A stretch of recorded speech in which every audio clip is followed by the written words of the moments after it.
Regarding external tabligh, well, most of the places, the people, the communities themselves, they contact us.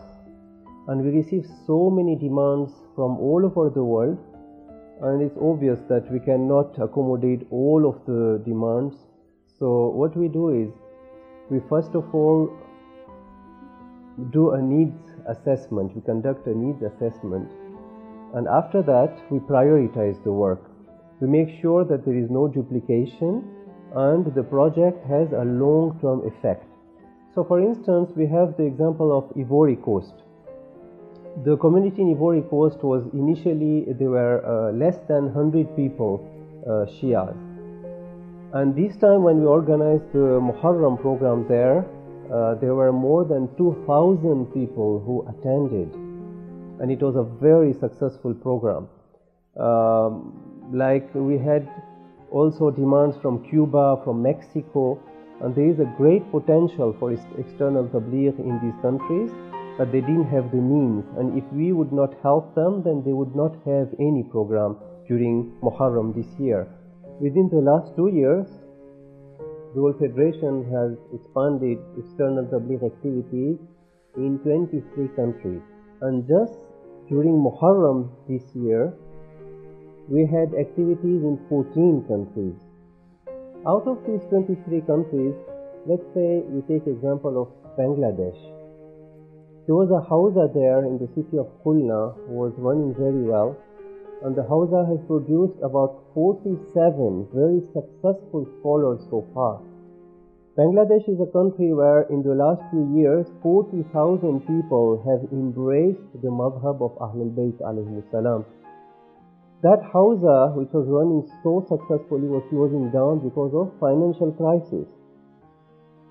So the World Federation took over all the expenses since the last 1 year, and now the Hawza is very much productive and is even running better than before. Another example is Nepal.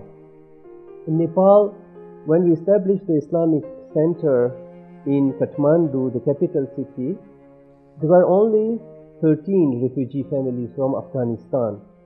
But now the resident alim that we sent there for tabligh, he managed to identify 200 people. So currently when we are running any kind of program there, then around 200 people are participating in the religious functions which are organized there by the resident alim.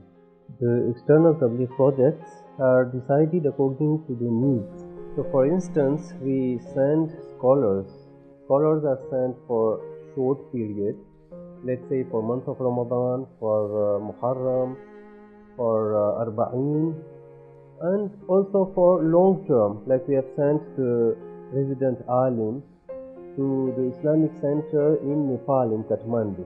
We also get involved in interfaith activities, like in Paris there was a very famous and successful interfaith program which was entitled Together with Lady Mary. We also get involved in translation works and publication, like we recently published a book in French, Wisdom of Jesus, Son of Mary, and this was very highly received by the Christians. We have also projects like magazines, the famous Plera magazine, which is published in Kosovo and also distributed in countries like Albania, Macedonia. We have our brothers in Bosnia who are working on a very beautiful and efficient website, and that helps the brothers in Croatia, in Serbia and Montenegro. Then we have youth summer courses, like the summer course that we had in Trinidad and Tobago, like another course that we had in Bosnia, and also we have mawqibs, like say for Muharram and Safar we organize mawqibs in Mexico, in Nepal, and these are acts of solidarity where they distribute water, they distribute flowers, and people they ask that what is it about, and people they get to know about Karbala, about Imam Hussain alayhi salam.